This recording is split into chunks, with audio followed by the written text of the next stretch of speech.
Hello दोस्तों, आप सभी का स्वागत है आपके अपने यूट्यूब चैनल एसके टीच में। दोस्तों, ये इंटरव्यू उन छात्रों के लिए बेहद महत्वपूर्ण होने वाला है जो इस साल क्लास 10 की तैयारी कर रहे हैं। उन लोगों को ये अंदाजा लग जाएगा कि जो टॉपर होते हैं वो किस प्रकार से तैयारी करते हैं, और इससे इस इंटरव्यू से आपको प्रेरणा मिलेगी और आपको मार्गदर्शन भी मिलेगा।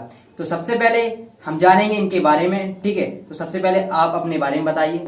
मेरा नाम शिवराज कुशवाहा है। मेरे पिता का नाम शेर सिंह कुशवाहा है। तो आपने अभी क्लास 10 में 91% हासिल किए हैं, तो आप इसका श्रेय किसे देना चाहेंगे?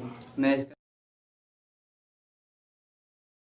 इसका श्रेय मेरे माता पिता और कोचिंग वाले सरों को देना चाहूँगा।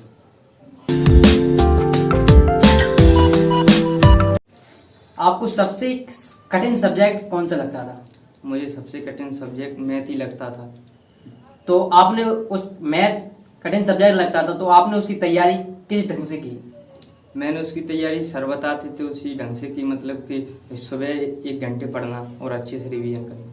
तो आपके अभी मैथ में कितने नंबर हैं? मेरे मैथ में 90 नंबर। तो बहुत ही अच्छे नंबर हैं। आपको कठिन सब्जेक्ट लगता था, इसके बावजूद भी आपने 90 मार्क्स हासिल किए हैं। बहुत बहुत शुभकामना देना चाहूँगा मैं।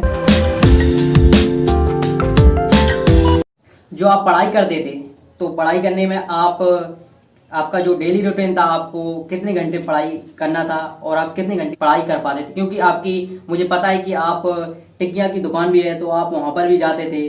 तो आप किस प्रकार से टाइम को मैनेज करते थे? तो आप वहां पर भी मैंने देखा था, आप दुकान पर भी होते थे और आप कोचिंग भी जाते थे। और पढ़ाई को किस ढंग से आपको टाइम टेबल आपने बनाया था? मैं सुबह पढ़ता था 1 घंटे और शाम को 3 घंटे पढ़ता था और दोपहर में 1 घंटे, वैसे इतना ही पढ़ता था। टाइम टेबल बना रखा था। टाइम टेबल बना के आपने स्टडी की है। तो आप भविष्य में क्या बनना चाहेंगे? मैं उसमें रेलवे में ऑफिसर बनना चाहता हूँ। सबसे अधिक नंबर आपके किस सब्जेक्ट में आए? सबसे अधिक नंबर मेरे सामाजिक विज्ञान में आए 96 नंबर। आपको जो कोविड-19 का असर आपकी पढ़ाई पर कुछ पड़ा है? क्योंकि जो अभी पेपर रद्द कर दिए गए थे कोविड-19 की वजह से, तो आपको लगता है कि कुछ मेरी पढ़ाई पर इसका इफेक्ट पड़ा है? मुझे तो नहीं लगता, क्योंकि जैसे कि अभी जो हिंदी का पेपर था वही था, वो तो मैंने सब याद कर रखा था। हाँ। इसलिए मुझे उसका कोई असर नहीं पड़ा। जब आप पहली बार बोर्ड एग्जाम देने जा रहे थे, तो बेसिकली देखा जाता है 9th क्लास में आप स्टडी करते हैं, तो आपको उसी स्कूल में आप पढ़ाई करते हैं, और इसके बाद आप बोर्ड एग्जाम देने जाते हैं तो आप किसी दूसरे सेंटर में जाते हैं, और इसमें बोर्ड एग्जाम देने का प्रेशर भी होता है हमको। तो आप पहली बार जैसे एग्जाम हॉल में जाते हैं, आपको कॉपी मिलती है, तो आपको कुछ डर लगा था या फिर आप नॉर्मल थे? नॉर्मल ही था, ज़्यादा डर नहीं लगा था। तो आपकी हॉबीज क्या है?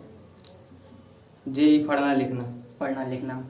तो आप बताना चाहेंगे जो स्टूडेंट फेल हुए हैं, तो वो अगली बार किस ढंग से तैयारी करें? और जो इस बार वैसे फेल होना नहीं चाहिए था, क्योंकि फिर भी ऐसे ही कुछ कोविड-19 की वजह से कुछ हो सकता है मानसिक, पर ऐसा होना नहीं, क्योंकि आपका एक पेपर बचा था हिंदी का और बाकी सारे पेपर हो चुके थे। तो आप कुछ आइडिया दे सकते हैं उन लोगों को जो मतलब कि अब की बार अच्छी तरीके से तैयारी करें और पास हो जाए?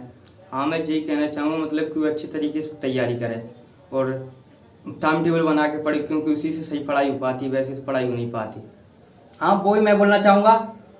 जो व्यक्ति फेल हो जाते हैं तो उन्हें फेल का टैग तो दे दिया जाता है, लेकिन वे असफल नहीं होते हैं, क्योंकि जो व्यक्ति बोलते हैं कि जो व्यक्ति फेल हो गया उसे असफल मान लिया जाता है। दोस्तों, ऐसा नहीं है। जो व्यक्ति फेल हो जाता है वो असफल नहीं होता है। तो आप लोग उस व्यक्ति को असफलता का टैग बिल्कुल ना दें। अगले साल वो अच्छी तरीके से तैयारी करेगा।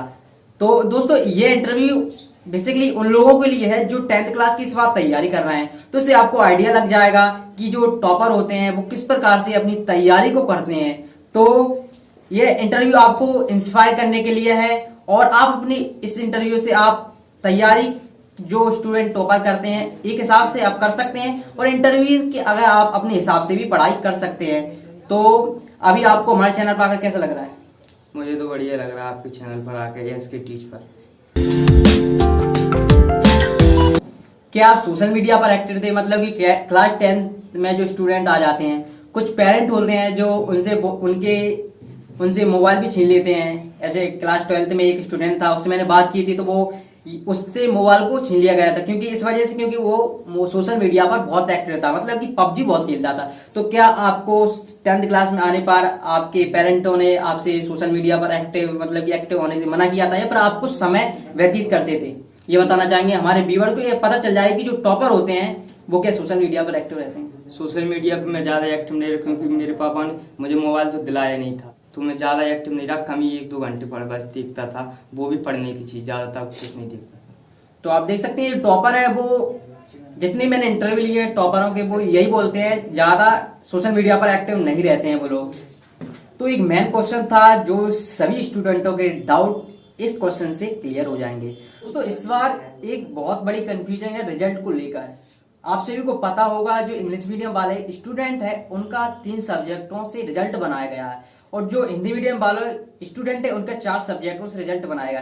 तो जो परसेंट हिसाब से बनाई गई वो बिल्कुल इसमें कंफ्यूजिंग है। तो मैं एक 91% है इनकी राय लेना चाहूंगा। तो किस प्रकार से इस परसेंट को यह देखते हैं?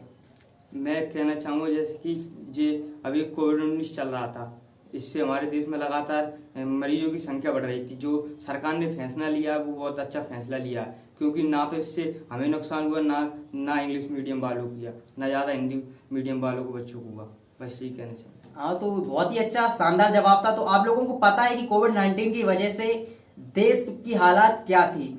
उस वजह से शासन ने जो भी रिजल्ट बनाया है वो सही है, और देश सबसे बड़ा है, देश हित के लिए सभी स्टूडेंट हैं, और जो भी शासन ने नियम और रिजल्ट बनाया है उसके लिए हम उसका समर्थन करते हैं। और आगे भविष्य में इसमें कुछ सुधार हो सकता है, क्योंकि इसमें सुधार करना जरूरी है। तो आगे भविष्य में सरकार कुछ ना कुछ इस रिजल्ट में करेगी। तो आपका बहुत बहुत धन्यवाद, आप हमारे चैनल पर आए। Thank you so much.